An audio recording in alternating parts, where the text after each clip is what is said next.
I am Nomvula Rakolote, the Registrar for the South African Council for Project and Construction Management Professions, abbreviated as SACPCMP. In terms of a brief overview about Council, I'll start with a definition of the built environment. Built environment refers to the functional area in which registered persons practice, and then the built environment includes all structures that are planned and or erected above or underground, as well as the land utilized for the purpose of supporting infrastructure. Now, in terms of the council itself, we are operating alongside other councils within the built environment. First of all, we report to the Council of the Built Environment, named as the CBE, and alongside we have the South African Council for Quantity Surveying Profession. We have the South African Council for Architectural Professions, and then we have the Engineering Council of South Africa, and then we have the South African Council for Property Valuers Professions. The four councils I've just mentioned were there prior 1994. However, they were just re-enacted in 2000. Now, coming to the two remaining councils, which is the South African Council for the Landscape Architect Profession and the SACPCMP. These were two newly established councils. Now, the difference between this council is that with the SACPCMP, all the other professions regulate a profession, although they'll be having different categories of registration. However, the SACPCMP regulates more than one profession. You will note that the name of the council ends with professions. The SACPCMP is a statutory body, and it was established in terms of Section 2 of the Project and Construction Management Act 2000, which is Act number 48 of 2000, and is downloadable from our website. Council is made up of 10 members. 6 are from the Project and Construction Management Fraternity, meaning they are registered with Council and are practiced as professions. 2 are from government that are directly appointed by the Minister of Public Works, and 2 are public representatives. All these 10 members are directly appointed by the Minister. And the current Council started in 2009, October. However, SACPCMP itself started its operation in 2002. In terms of the growth of council since 2002, the actual registration started in 2003, and what you are seeing is an overall registration statistics showing the growth of council from 2003 up until 2010, of which for this financial year I'll later brief you on those stats. So there has been significant growth in the registered persons. Now, in terms of the vision of the SACPCMP is to develop and demonstrate world-class performance in the construction project management and construction management profession. A brief overview with regard to our mission is to ensure professionalism in construction project management and construction management practice by creating an enabling environment that will encourage and facilitate, first of all, access to all who are prepared to gain the necessary skill. And I will just elaborate on how we ensure that, because that is through program accreditation. Ensuring world-class education, formation of partnership with others with similar mandates and ideals. As I've said, we operate alongside other built environment councils. Promoting research and development to improve practices, procedures, and stakeholder satisfaction. This is done by way of reviewing our policies, of making sure that we have policies that respond to the needs. Monitoring integrity, honesty, and sustainable practices. And then now, in terms of the values of the council, we have 6. The one is to ensure accountability, commitment to promoting the profession, transparency at all costs. Hence, we have all our policies on the website, and from time to time, we do stakeholder engagement. Honesty, inclusiveness at all time, we strive for that, and also sustainable practice. Now I'm going to take you through the categories of registration of council, and later on we'll be able to say what is the criteria for registering under each. This is also in our Act. We have the professional construction manager, professional construction project manager. Those are the professional categories. Professional construction manager, abbreviated SPRCM, meaning that's the abbreviation you use once registered. Professional construction project manager, abbreviated SPRCPM. And then we have the professional construction mentor. Those are our three professional categories. Then we have candidates. We have a candidate construction manager who needs to work directly under supervision of a professional construction manager before an upgrade. And we will go into the criteria later on. And then we have a candidate construction project manager. And then the council is also empowered by the Act to establish any other specified categories prescribed by the council. Currently now we have finalized the construction mentor, and this will be open for registration by the 1st of July 2012. The policy was gazetted for comments and will be gazetted for implementation. There were roadshows that had happened in all 9 provinces regarding this category. And then currently there's work in progress with regard to the construction health and safety practitioners that has got different categories. Now going to the main categories of registration of council, I would want to differentiate between the construction project manager and the construction manager. The construction project manager, as defined in our Act and also in the scope of services, is the management of projects within the built environment from conception to completion, including the management of related professional services. So the construction project manager, PRCPM, registered with council, is the one point of responsibility in this regard. Then the definition of a construction manager, how does it differ from a project construction manager? The construction management has got to do with the management of the physical construction process within the built environment, and it includes the coordination, administration, and management of resources. The construction manager is the one point of responsibility in this regard. Those are the categories. Now coming to the legislative mandate of council, what does the Act empower us to do? The council is empowered by the Act 48 of 2000, as I said, is downloadable from our website. First of all is to keep a national register. We keep a national register of registered professionals and candidates in construction management and construction project management, or any category prescribed by council.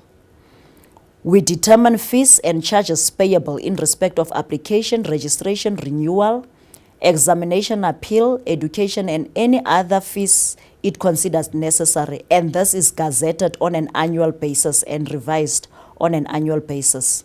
It's also obtainable from our website. We consult and identify the type of project and construction work which may be performed by registered persons. Thus we call the scope of services for the categories.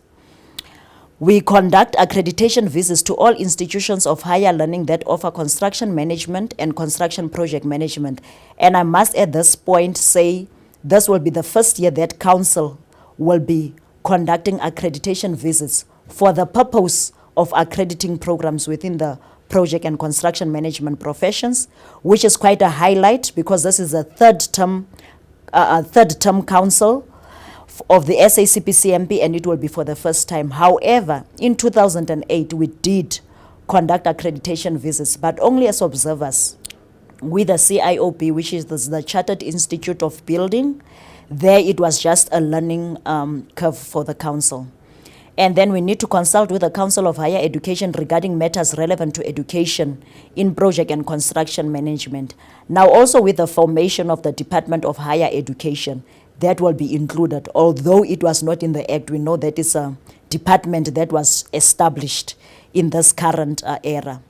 And then we consult with the South African Qualifications Authority or any body established by it and voluntary association to determine competency standards for the purpose of registration.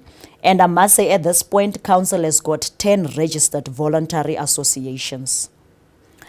And then we need to enter into an agreement with any person or body within or outside the Republic with regard to the recognition of any examination or qualification for the purpose of registration. Currently, we do have a memorandum of agreement that is a draft that we will be finalizing with the CIOB, Chartered Institute of Building, because it's one of our voluntary associations. However, it's an international body. And we also do have people that are practicing outside. We have started negotiations with the RICS, also an international body, where we will see what the areas of collaborations would be.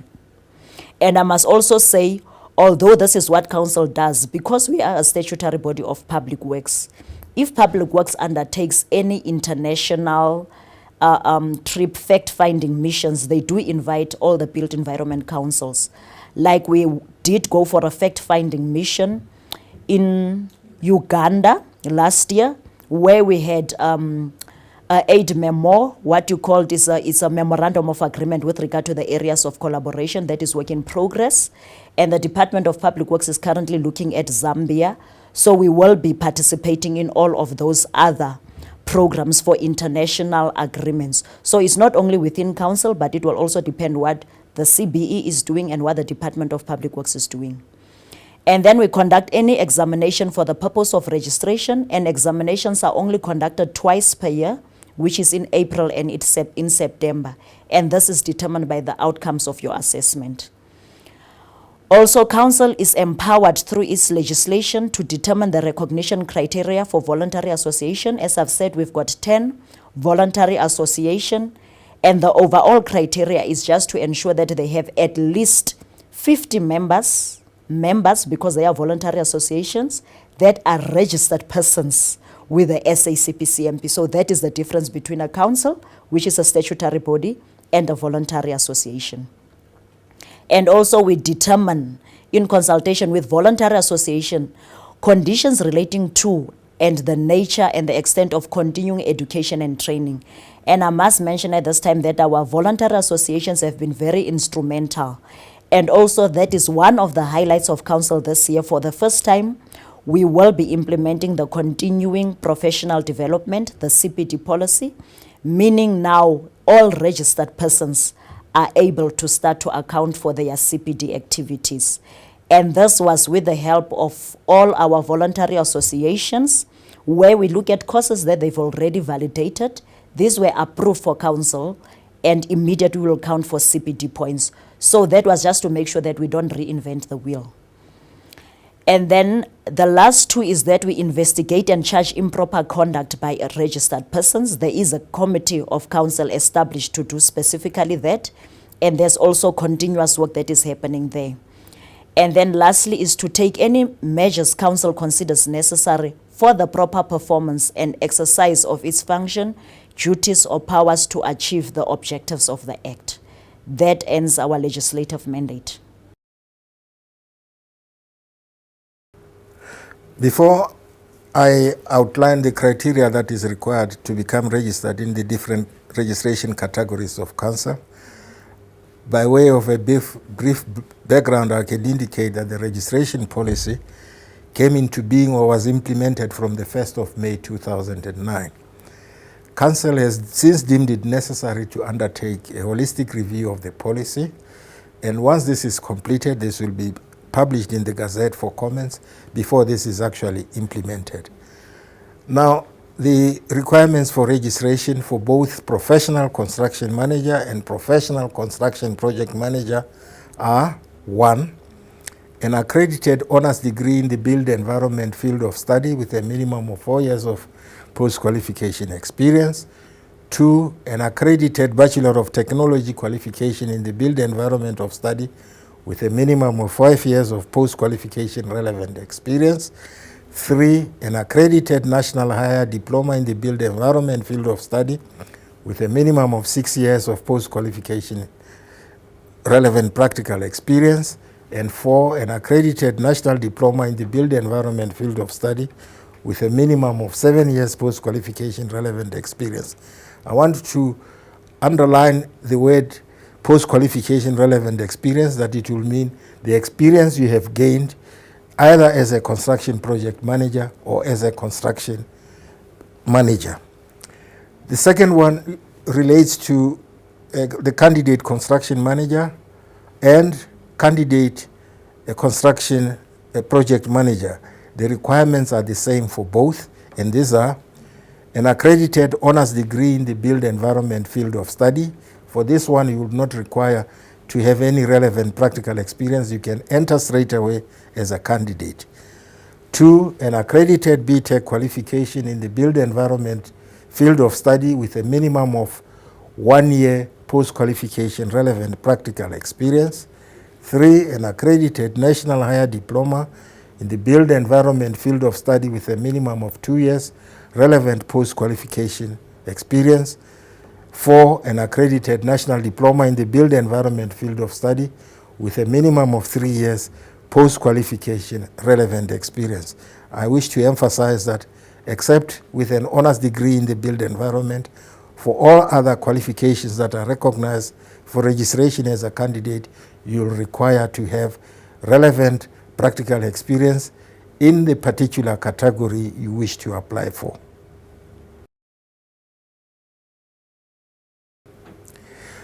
Now I want to take you through the application process, which is a very simple process that you can register online by going to our website, which is www.SACPCMP.org.za. You can then go to the home page and click on register online. And then on the home page, click register and follow the instructions.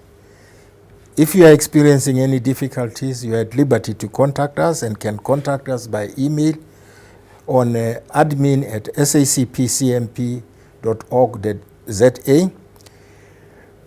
The stages of assessment are in-house. We carry out an internal preliminary assessment, and this takes us approximately 3 days.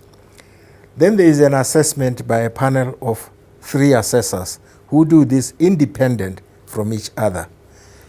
Then one would proceed to a professional interview, which will be approximately 1 month after attaining minimum score from assessment. I wish to highlight something what could happen through the assessment of the application and at the professional interview. The assessors may come to the conclusion that one is more suited to another category rather than the category that he has applied for. And in such cases, the person will be issued with a letter telling him of the outcome and that he is being reclassified. This is not forced on the person, but it will be a recommendation for that person to say, yes, he accepts that, or he would need this to be reviewed. Then if you satisfy all requirements, and you will need to satisfy all requirements and pay all applicable fees for you now to be registered by the council, your name will then be entered into the database of council.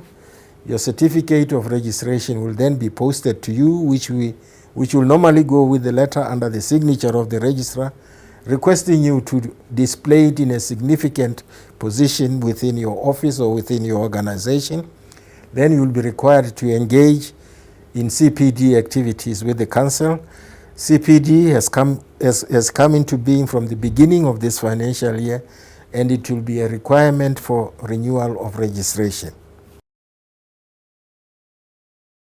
The other routes to registrations are, if you don't have if you are in possession of a non-accredited qualification with or without experience, you may be required to undergo a test of professional competency or an examination.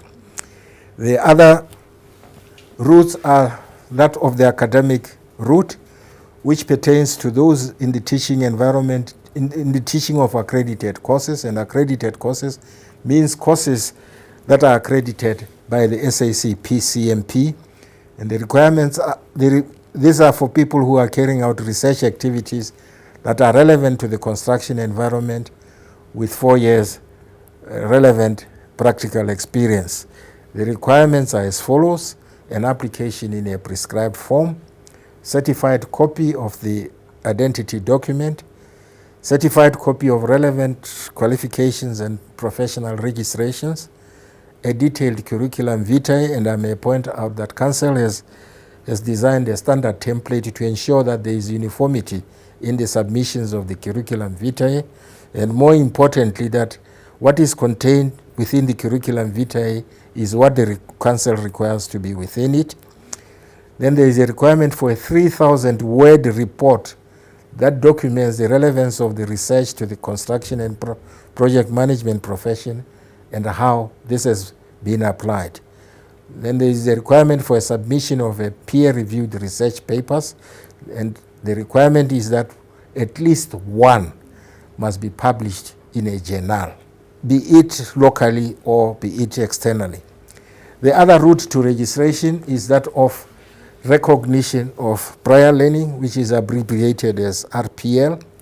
And this one is for provision for applicants who do not have the relevant formal qualifications as recognized by Council, but have some substantial knowledge and experience in either the field of construction project management and construction management. These applicants are allowed to go through the program of recognition of prior learning, and the program is designed to assess the amount of knowledge these individuals possess and credit them for their knowledge base. A decision will then be taken on which route they are to follow to obtain the necessary requirements for registration in an appropriate category. I also wish to emphasize that for registration in the professional categories within Council, just to give a summation of that, is that you undergo a two-stage process. The two-stage process pertains to the assessment of your application, and if you are deemed as meeting the requirements, you then proceed to a professional interview. So it's a two-stage process for you to be eventually registered by Council. In terms of the appeals process of Council, any individual aggrieved by Council decision has recourse to an appeal. The procedures for lodging the appeals are in the appeals policy and procedures, which are available within our website. The requirement is that you should lodge the appeal within 30 days of becoming aware of the Council decision, and that the appeals committee is obliged to dispose of the appeal within 60 working days. I also wish to qualify the 60 working days to say 60 working days does not exclude weekends or public holidays, and that the appeals are only considered upon payment of the appeal fee, which for this current year is 912 Rand. The approved fees for the 2012-2013 financial year are, for one professional, the annual fee is 2,280 Rand. The application fee is 912 Rand. The registration fee is 319 Rand 20 cents. The examination fee will be 1,185 Rand 60 cents per module. The interview fee is 1,710 Rand. The exam workshop is 946 Rand 20 cents. The recognition of prior learning fee is 15,040 Rand. Second, for candidates, the annual fee is 1,770 Rand. The registration fee is 319 Rand 20 cents. You have the right to appeal, and the appeal fee is uniform, is 912 Rand. Now, just a breakdown of our statistics currently. The overall number of registered persons that we have is 3,136. I must, however, point out here, we only indicate active, meaning their annual fees are paid and up to date. However, we do have other categories. We do have members, registered persons that are suspended. We have those that have been deregistered, and deregistration is due to various reasons. However, the Council has passed a resolution in June 2009 to say that if you are a retired person, you get a discount of 30% from your annual registration fee. However, there are conditions related to that, and that you can find on the Council's website under Council resolutions. And then if you are practicing overseas, let me say you have left the country for a certain period and you are still interested in maintaining your registration status, then for that you get a 20% discount. Now, even when you refer to our annual report, you will see that we do recognize those people as active registered persons. And in our annual report, they are classified under foreign. However, in the annual report, there is a breakdown of the countries where they are practicing. First of all, for the PRCPM, which is a project construction project manager, the total of registered persons is 1,584 and is continually growing. The professional construction manager is sitting at 750 and is continually growing. However, council has a concern because it's not really reflecting what is happening out in practice. As a result, council has taken a proactive step to organize a summit, which we call Where Have All the Construction Managers Gone? We are doing it with a whole lot of stakeholders.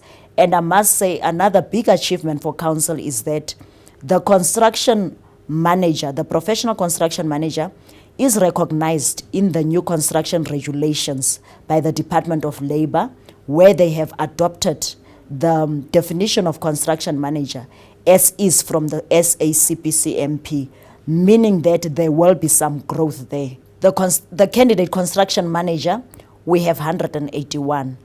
We will again run a video on how to upgrade, a step by step on how to upgrade from candidature status to professional status, which has been a challenge not only for this council but for all the councils within the built environment. And then our newly established category, I'm saying newly because it was just established now in 2008, the professional construction mentor. We have 13 registered persons, and we do have another specified category. And I think you will note that the professional construction mentor is not mentioned in the Act, but our legislation does empower us to look at any other specified categories. Because remember, the environment is changing, so we need to respond to the needs equally. Now, just going to the overall registration per province, you will see it reflects where infrastructure happens the most. The Eastern Cape has got 310 registered persons. Foreign is about 35 in all different countries. The Free State is 109. Gauteng province tops it all, is 1,340. KwaZulu-Natal is 496. Western Cape is 514. And then you are left with the other provinces, being Limpopo, 116. Mpumalanga, 125. Northwest, 45. And Northern Cape, 46. Those statistics that I've just given refers to the categories across. The top 3 provinces are Gauteng, followed by the Western Cape, followed by KZN, and then Free State. And as I usually say, all the other registered persons have all moved to Gauteng. So if we could do an analysis of where they come from originally, I think our stats will look differently.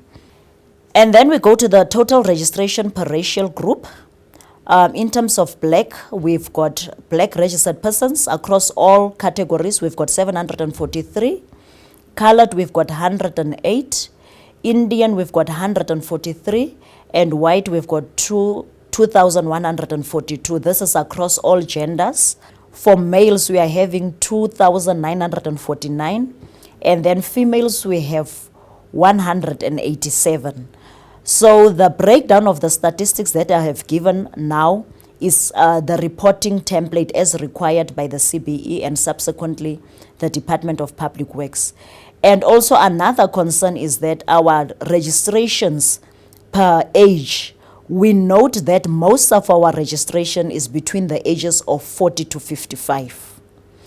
And then from youth, from 21 upwards up until that age of 45, there's not much. And also going down, most of the registered persons you'll find are at a decline, meaning they are on the retirement stage.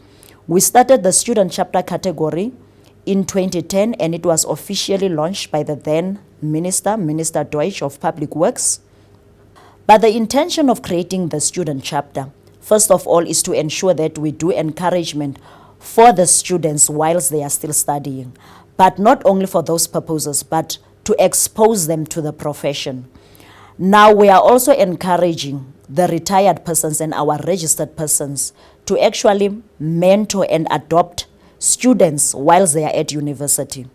What we have done now to encourage the youth with our registered, with our students that have registered in the student chapter category, what we would usually do is that if we have, for instance, conferences, we would say if you register maybe 5 people from your company, you can then take a student for free.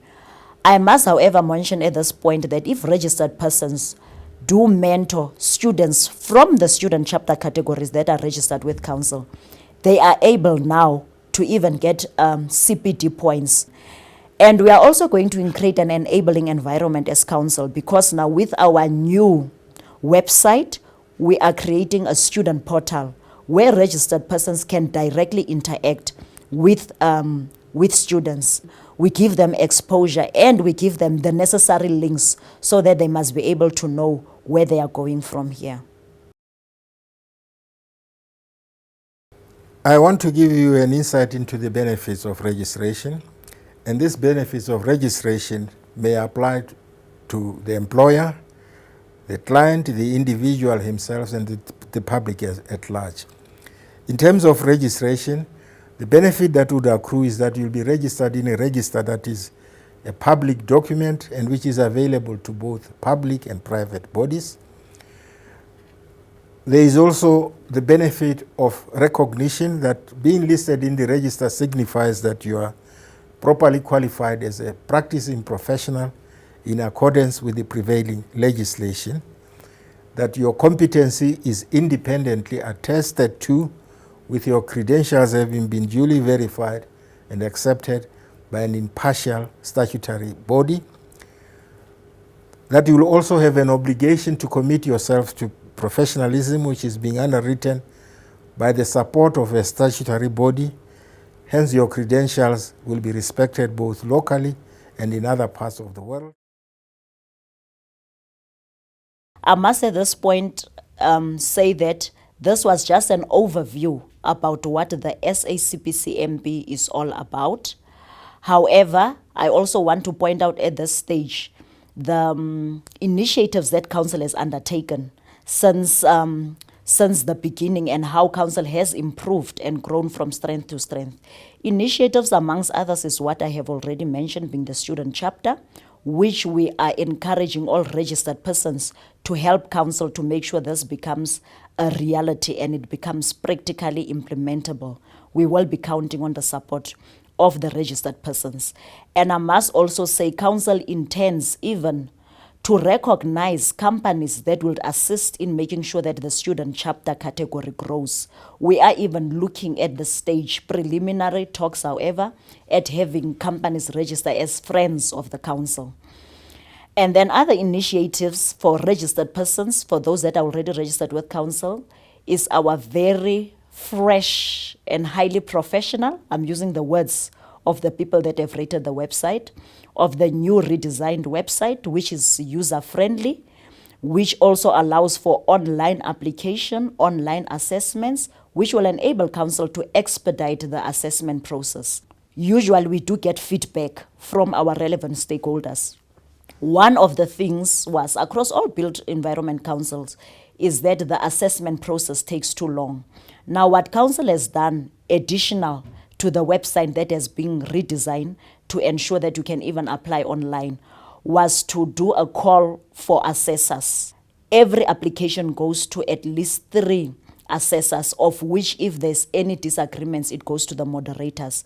So that pool of assessors has been increased and there has been an induction workshop. And we are again this year going to have another induction workshop in July to ensure that we are able to cater for the other specified categories. Another brand new initiative that council is very proud about is the online CPD management. This is done by the SACPCMP together with CPD On Demand. Here we want to make sure that we just take away the sting of CPD. We make it much more easier for you.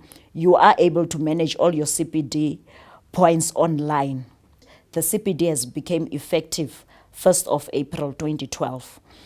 Because of the registered persons, the newsletter has grown from strength to strength through the submission of their articles, supporting the newsletter even by adverts. This has ensured that the newsletter becomes self-sustainable. We are consulting the clients to make them aware of the categories of registration and then what is the difference between these. We've also started with various stakeholder engagement programs for our construction mentor, even for our construction health and safety. However, we've also experienced an increase in companies where they would want a person to come from council to take them through the registration process. And if there's any need, you are welcome to contact the council if you have such need for your company, where we will take you through the process. But I must point out, what we do at companies is just to explain the processes. We do not do on-site assessment of applications nor approval, because all of that is subjected to council's processes. And council is also intending for the first time to host its annual SACPCMP conference that's going to look at growth, development, and transformation within the project and construction management profession, and that will involve a whole lot of stakeholders. And for that, you need to watch the space, being the website, being the newsletter, and all other forms of awareness. In closing off, I would really like to thank you for the time given to listen to the overview about the SACPCMP, and I just want to encourage you to say, watch the space, watch all the other subsequent videos that are going to follow that you will be able to access from our website. And lastly, I want to close off by saying that as the council, we are committed to improve on service delivery to those that we exist to serve and the public at large.